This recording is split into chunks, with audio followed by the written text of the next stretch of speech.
psychotherapist and trained in Gestalt therapy. And it seems to be very helpful for people wanting a little more medium-term, long-term support at integrating something that is a childhood wound, people can come in with a crisis. I guess I would say often my clients tend to be people whose lives have been shaped in a way that's difficult by others, whether it was their parents or it's their current partner, or that there's something that has organised itself in them that's really uncomfortable. I mean, you could say that about people who have, more severe disorders as well.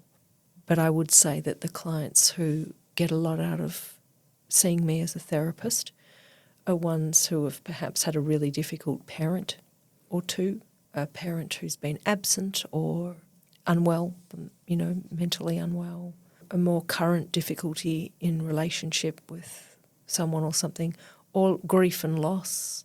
But I guess the earlier one I was just speaking about is to do with attachment wounds, and Gestalt therapy lends itself really well to just gently bringing that into awareness, broadening one's tolerance to things, bringing understanding, experimenting with new ways of turning up in the world, turning up to yourself.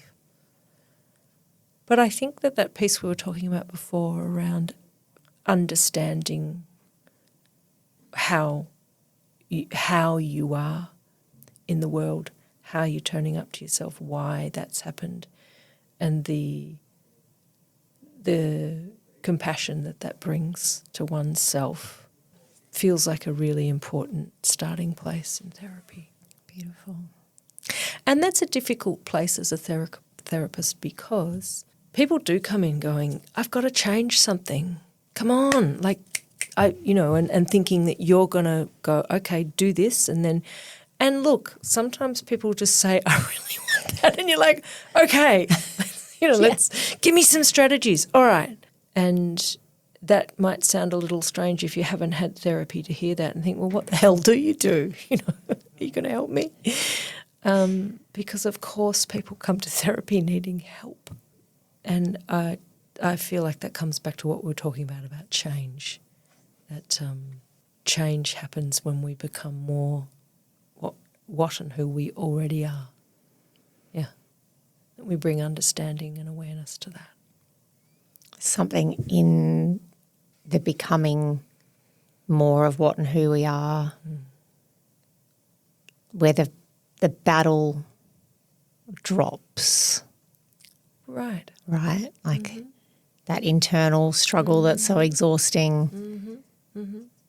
And if you join that battle as a therapist and just take sides and try and, get the person to change, then what the danger of that is that the person sense that I'm not good enough, I'm not okay, there's something wrong with me, I'm bad. There is something wrong with me. She agrees. Then it gets better, bigger. Right? That grows in energy. If you're like, yeah, there is something wrong with you now. And so the person might for a while struggle around doing what you've both agreed on is the sort of thing that's going to change your behaviour. But the pitfall of that is that there's something that needs to be heard in the thing that's wrong. There's something calling out to be recognised, understood. Why, what is it about that's working for you? Yeah.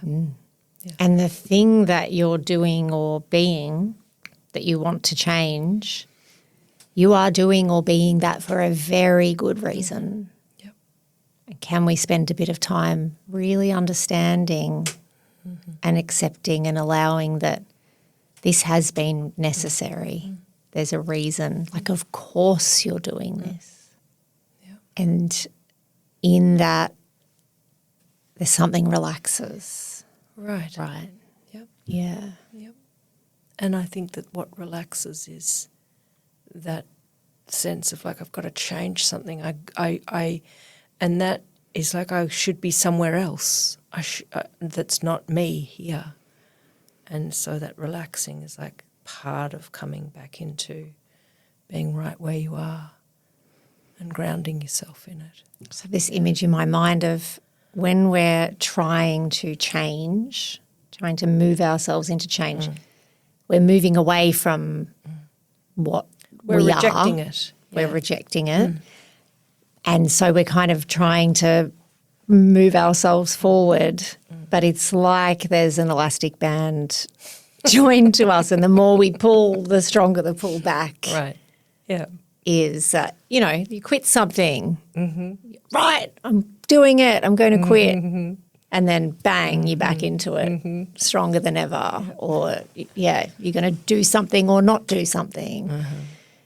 It's occasionally you can kind of make that breakthrough, but I don't think it's the most effective way to find change and long-lasting.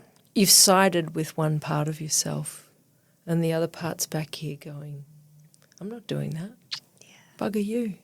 I'll wait for my chance and I'll come back bigger and better than ever.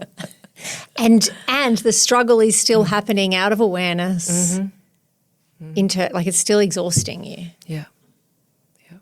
And then what tends to happen is you feel bad when it fails, you know. Yeah. Oh God, now and that piles up. Oh, I'm weak, I'm bad, I can't do it.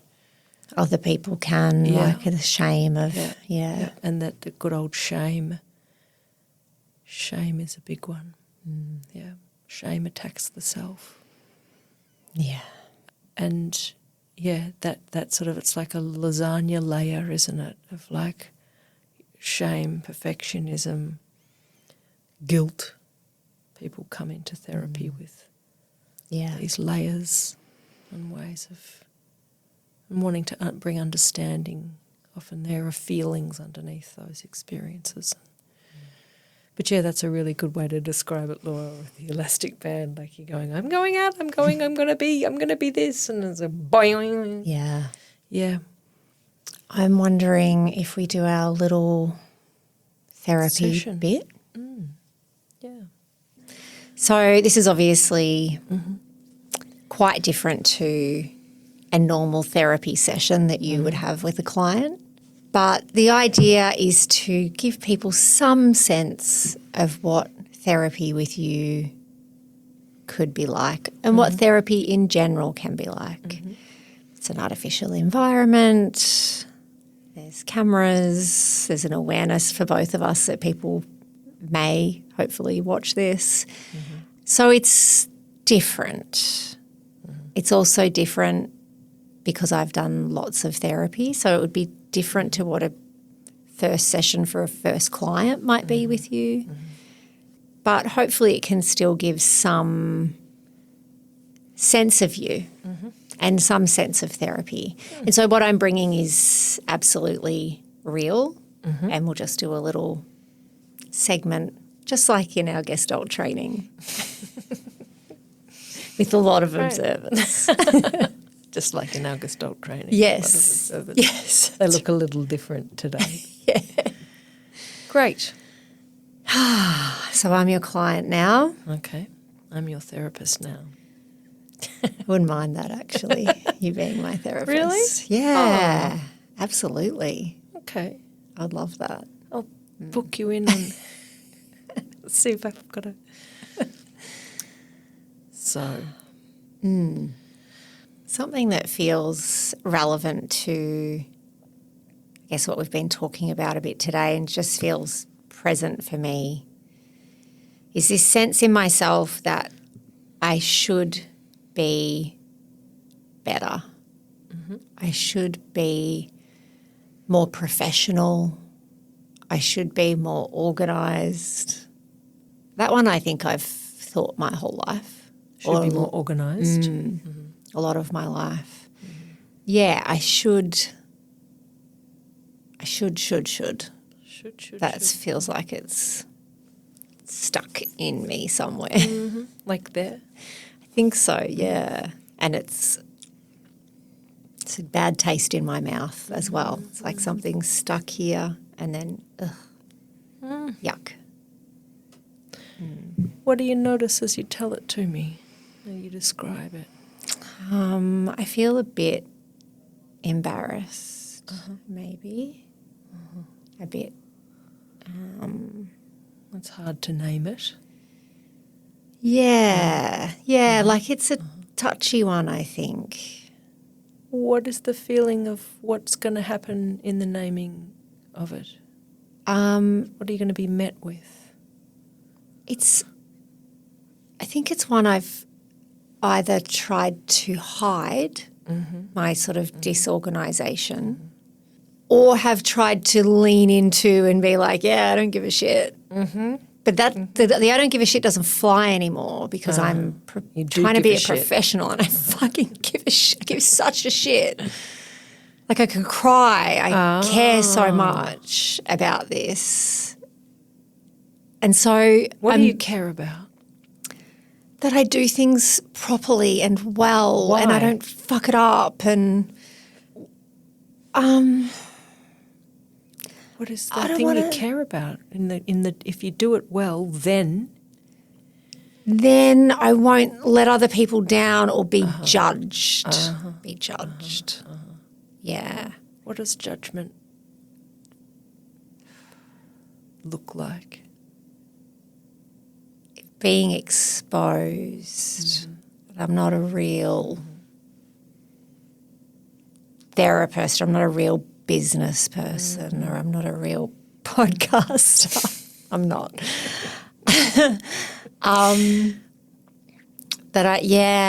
It's. What does a real one look like? I don't know. I feel like they just know how to do it. They know what they're doing. They know. automatically do it right. They brief their guest properly. So there's no uncertainty. There's no sort of spaces that haven't all been covered or they know. Yeah. What like to know is to not be There's no moving. surprises. They're solid. They're across it. I don't feel across it. What might that facilitate? The being across it? No, to not be. I guess creativity. Because is it a disaster?